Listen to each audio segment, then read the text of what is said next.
Assalamualaikum warahmatullahi wabarakatuh. Jumpa lagi dengan Pak Jalil. Pada kesempatan kali ini kita akan membahas materi IPS, yaitu tema 4 subtema 3. Pada kesempatan kali ini kita akan membahas tentang kerjasama negara anggota ASEAN dalam bidang iptek. Sebelumnya sudah kita bahas kerjasama negara anggota ASEAN bidang sosial, bidang budaya, bidang politik. Sekarang kita sampai pada bidang iptek. Dan apa itu manfaat kerjasama? Mari kita bahas pada video berikut ini.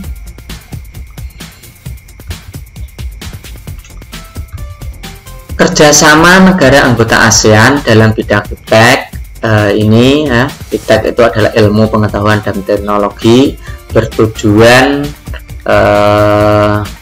untuk meningkatkan sumber daya manusia yang memiliki kualitas dan daya saing dunia. Jadi tujuannya adalah untuk meningkatkan sumber daya manusia, SDM SDM, sumber daya manusia yang memiliki kualitas dan daya saing, bisa bersaing di dunia.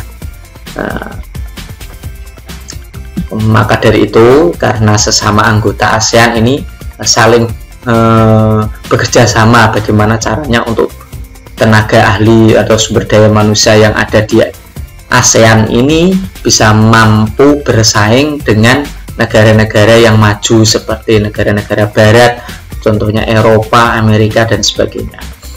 Itu adalah tujuan kerjasama ASEAN di bidang teknologi, ilmu pengetahuan dan teknologi. Contoh kerjasama negara anggota ASEAN dalam bidang iptek atau ilmu pengetahuan dan teknologi ini, yang pertama adalah deklarasi penguatan kerjasama pendidikan yang dilaksanakan pada KTT ASEAN ke-15 tahun 2009. Pada KTT ke-15 ini sudah dideklarasikan, diresmikan bagaimana kerjasama dalam bidang pendidikan dan teknologi,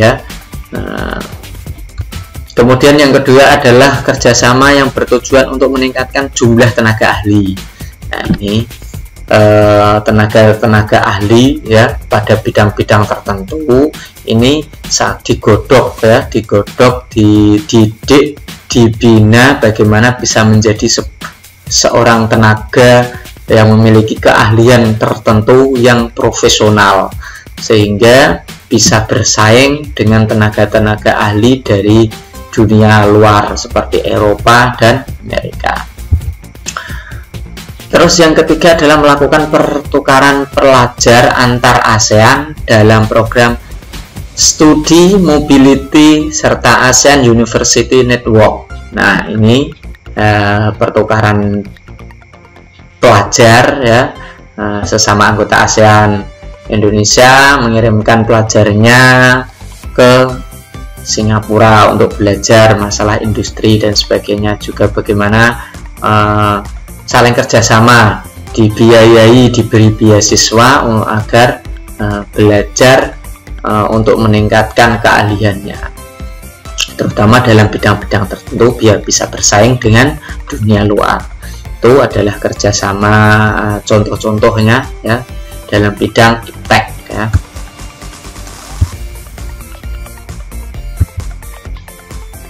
Nah, ASEAN, kenapa terbentuk ASEAN? Nah, ini ASEAN ini kan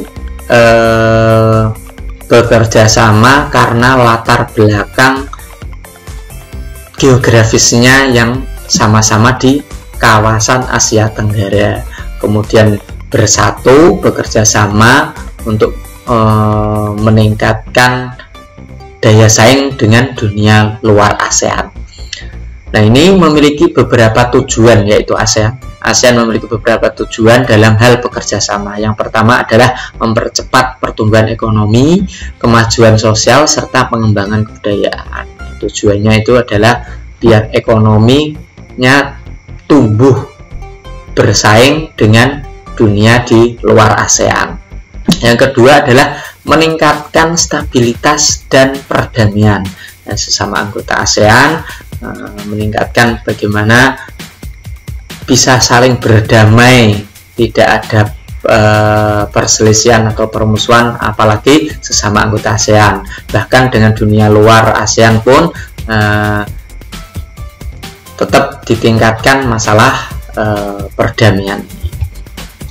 Yang ketiga adalah membantu di bidang sarana pelatihan dan penelitian dalam bidang pendidikan, kesehatan, dan teknik dan administrasi. Nah, ini kerjasama ASEAN ini bertujuan untuk membantu syarat, terutama bidang-bidang dalam pelatihan, membantu dalam penelitian, ya, saling kerjasama antara Indonesia dengan anggota-anggota ASEAN yang lain, bareng-bareng bekerjasama untuk melatih anggotanya, melatih sumber daya manusianya bisa biar menjadi tenaga ahli. Yang keempat adalah menjalin kerjasama yang lebih efektif guna meningkatkan hasil pertanian, industri, perluasan perdagangan, perbaikan sarana dan sarana transportasi dan komunikasi, serta peningkatan taraf hidup rakyat dari negara-negara anggota. Tidak hanya dalam bidang sumber daya manusia, tetapi juga meningkatkan, contohnya adalah hasil pertanian. Karena mayoritas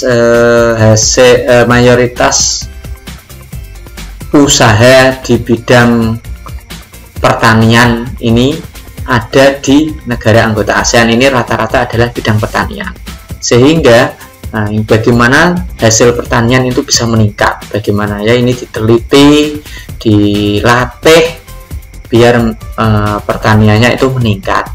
Begitu juga dalam bidang industri maupun perdagangan, ya, saling kerjasama antar anggota ASEAN. Yang kelima adalah meningkatkan kualitas pendidikan. Nah, biar pendidikannya itu menjadi berkualitas, maka bekerja sama bagaimana caranya untuk memajukan pendidikan di negara-negara anggota ASEAN ini biar tidak kalah dengan pendidikan di negara-negara barat.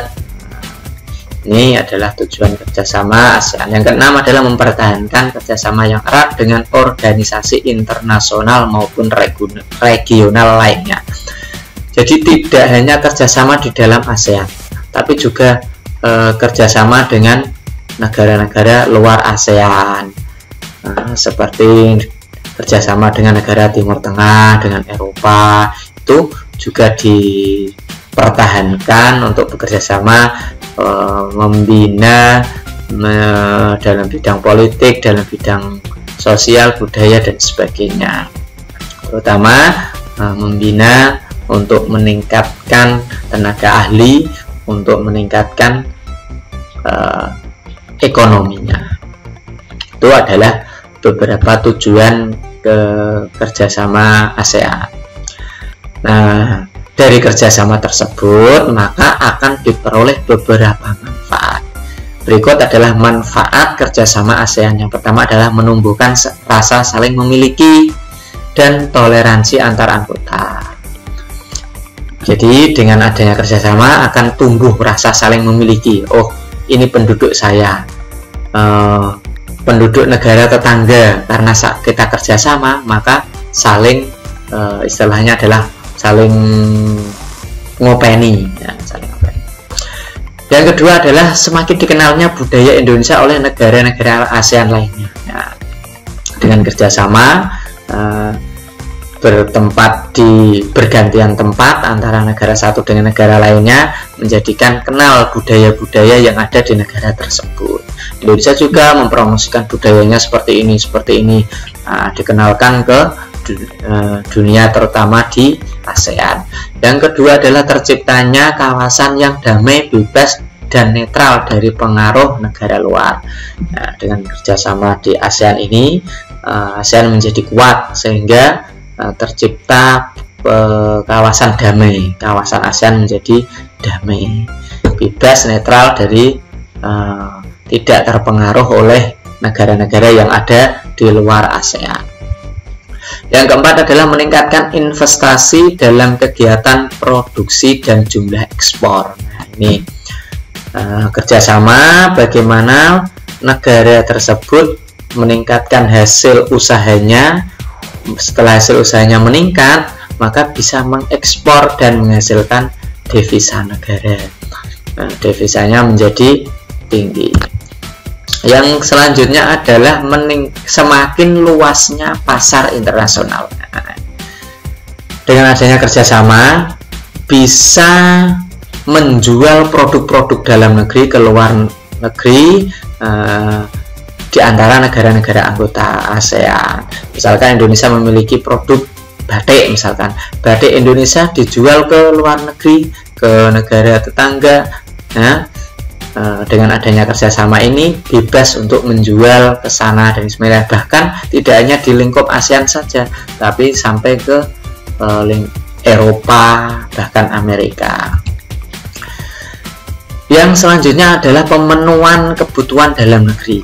Nah, dengan kerjasama, maka kebutuhan dalam negeri yang kurang tidak ada di Indonesia, maka bisa kerjasama dengan Malaysia, bisa kerjasama dengan Singapura, bisa kerjasama dengan Thailand.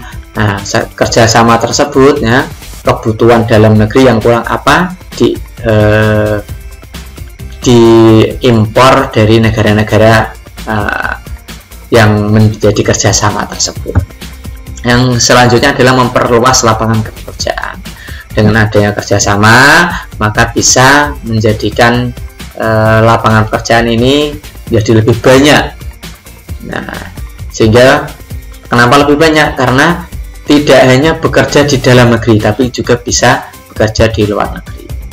Yang selanjutnya adalah meratanya perkembangan penguasaan iptek, terutama di ASEAN. Nah, dengan bekerjasama, maka perkembangan iptek di negara-negara ASEAN ini bisa merata. Nah, tidak ada saling unggul atau yang direndahkan, tapi bisa merata, sama-sama tinggi, kalau sama-sama rendah.